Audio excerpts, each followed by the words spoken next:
Derek Mark, please have a seat. Yes. Thank you. Well, I guess that's the best introduction I could give myself. That's the Japanese trailer of Voltus 5 Legacy. Proudly 100% Pinoy made. That's finally in Japan and hopefully in international screens in the future. Wow, that was so amazing. I feel like, sino dito yung parang may nostalgic feels for Lotus 5? Maybe raise our hands. Oh my Wow. God. I feel like goosebumps actually while watching the video. And now we have here direct Mark Reyes. Sino kaya yung mga sobrang, wow, excited. Alright. Now we're gonna talk about amazing topic. And this is gonna be the first panel discussion we will have for this afternoon. So sir, I know that as a director and also a concept creator, as an artist or a creator, what are your thoughts or opinions about this new approach to creating art and content? Okay, so next slide, please. I was asked about the digital versus the traditional. I guess the perfect symbolism I could think of, besides Voltus 5, is, next slide, please, is Godzilla. Okay, Godzilla, the evolution started with the Tokusatsu era or Suitmation, 1960s to the 1980s. There's a person inside a rubber suit that is going to perform and then destroy props of cities. Okay, that's how that whole evolution of Godzilla started. I'm sure your fathers, or kasi I think this is a bit a younger crowd na, no? So baka sa ano na kayo, doon sa later part ng Godzilla era na yung napapanood nyo. But it started there. It was simply filming someone in a suit na rubber, na awkward, may mga explosion, and that's how it is. Sometimes merong confrontation with Ultraman. So it depends, no? So that's a Japanese made thing that tayo, during those times, may mga pelikula tayo na may mga malalaking buhaya. I don't know kung merong nakakapanood ng Dharma versus the Giant Frog. Okay, yung carbon date yourself sa mga umuoo. Okay, Carbon date. 70s yun. So, ganun, nag-umpisa. Now, eto, ira nyo na to. Next slide, please. Okay, so Godzilla Revolution, now in comes the digital monsters. Okay, the latest, of course, semi-latest is the Barbie Godzilla, the one for Godzilla X Kong. Okay, that's purely digital already. And then, of course, the parang hybrid, which is Godzilla minus one. That is also digital Godzilla, but they're trying to recreate the feel of the Tozoka Katsu version na parang mas ano siya yung classic Godzilla. Okay, so what is my point? My point is traditionally we start off with a very simple way of doing things. Then at least in our field, no, and now it becomes very digital. It becomes technology comes into play. We suspend disbelief using technology more than anything. Like if you saw the trailer of Voltus 5, the Japanese are very impressed. Gulat sila na the Philippines pala can do something that, that world class. They were very surprised, and then I'm happy to tell you that, talagang bumenta sa takilya sa Japan ang Voltus 5 Legacy Japanese dub. It sold out to, full houses. Our reception there was fantastic. So we're very happy with that. So now, we're there. Okay? If you're asking on the side of entertainment, not only technology, but the talent for the Philippines is there. We're ready to compete. If we have the right budget, I'm sure we can compete with Hollywood. Okay? One of the first important uh, proof of concept is Voltus 5.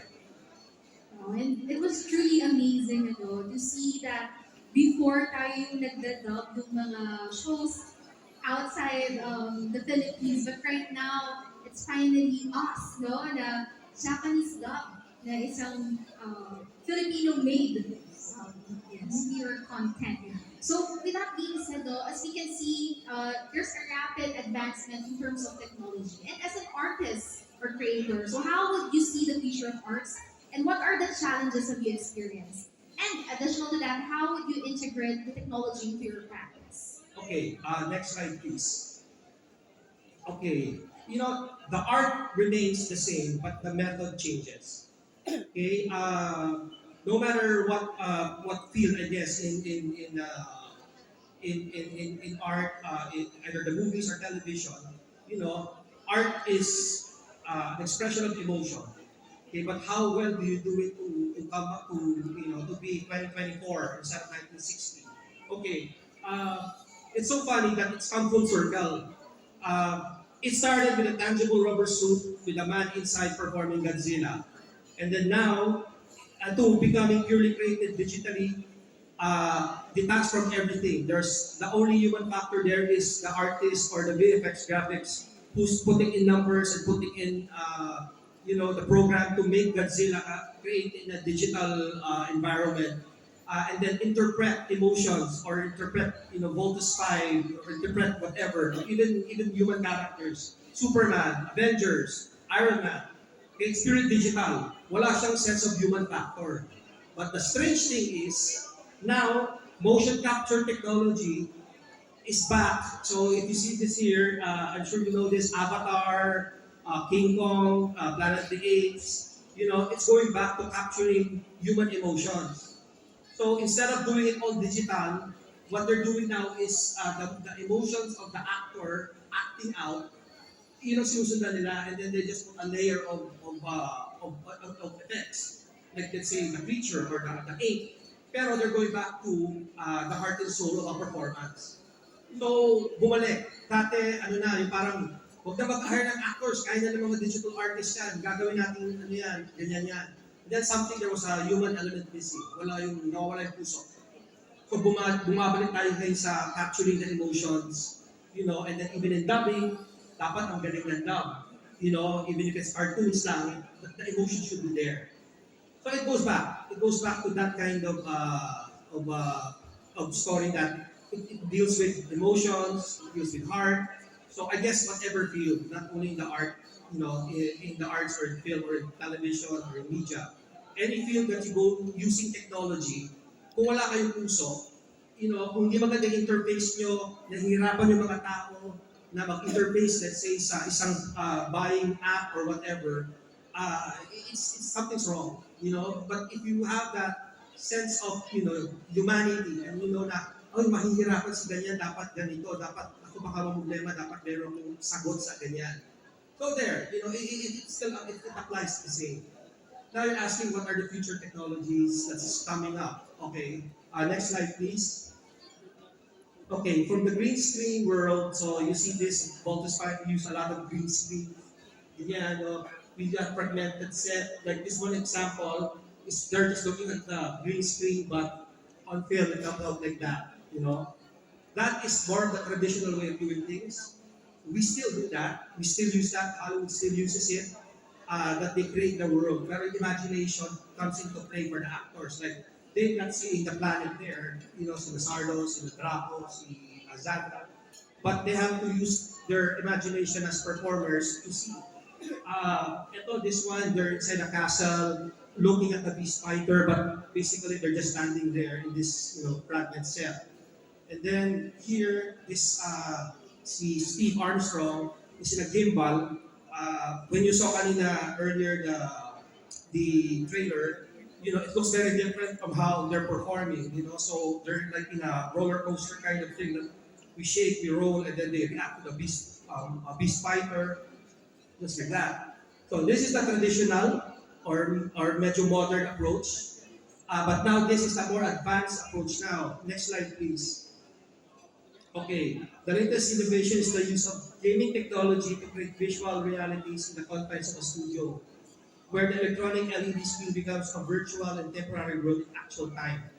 So here, you see this, if you watch Mandalorian, the latest Lion King, yung mga bagong ng Disney, this is what's being used now. Tangible na nakikita ng actors. They're using LED screens na high definition talaga, captured by camera that will follow and have parallax features na right there, there's no more need for imagination. the actors can see actually the background, you know. So that's one of the latest advancement in our field. You know, we're hoping to use this for Sangre, for GMA and other projects. But again, dito it's a very expensive technology, but hopefully it comes to play here in the country and we get to use it. You know, kasi ang laking ano ito, tulong ito.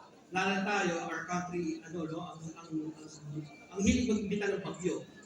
So it's so hard for us to come up with outdoor sequences. It's always raining, and now we have the Universiano that will only makes us work for 14 hours. So just going to an outside location outside of Manila, it will take up time. So all of those, and it's of course it's safe. Now, the last technology that is coming into play for arts and entertainment and media is something that's very scary. Okay, and that is AI technology. Okay, I'm sure you're all aware on all the apps in Facebook that can make you turn into a knight or into a young and now the next thing now is that you could kiss an ex. Diba? You have your ex-girlfriend's picture and your picture and then they can kiss. Okay, I have a friend who's trying to dinedevelop niya app is yung sasampalin. Hindi hahalikan.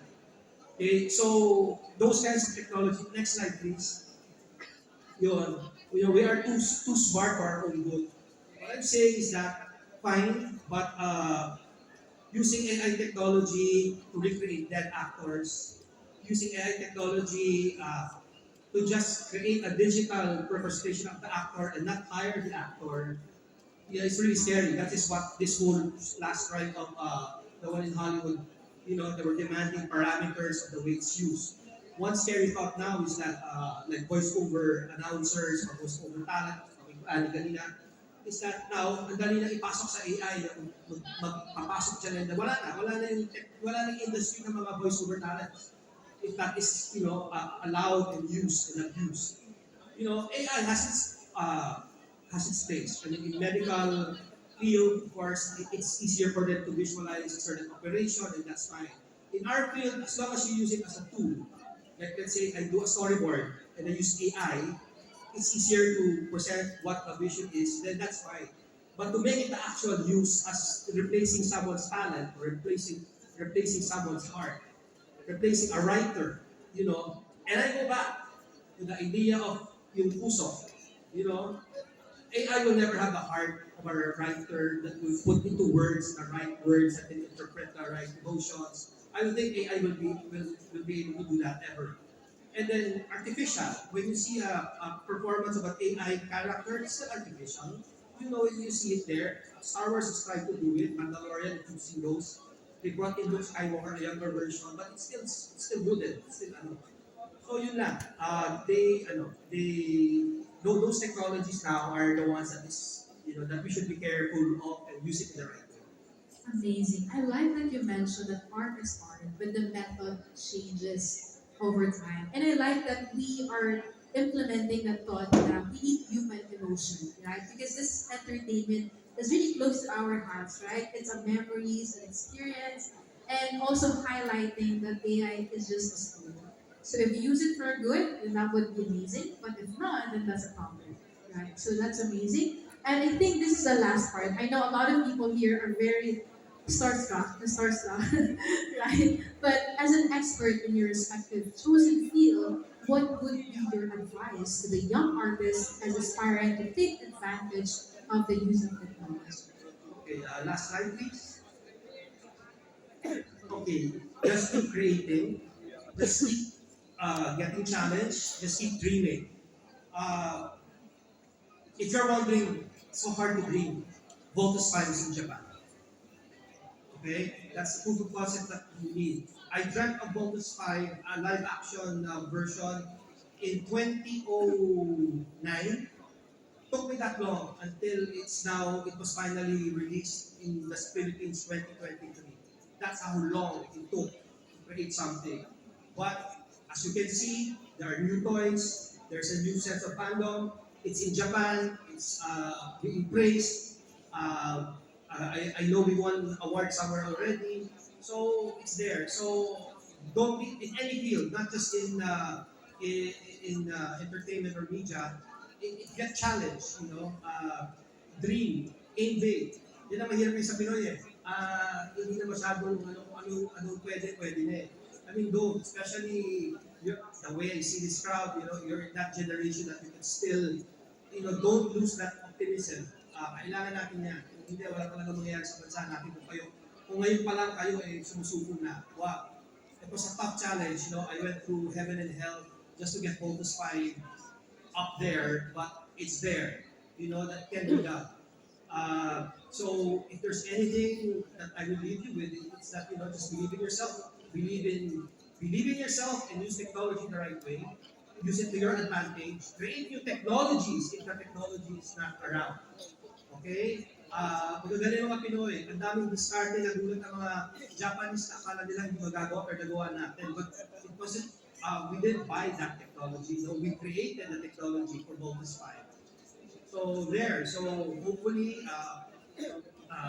was able to share with you and inspire you to be your own hero and challenge yourselves and keep dreaming and keep creating. Amazing. Wow. I feel really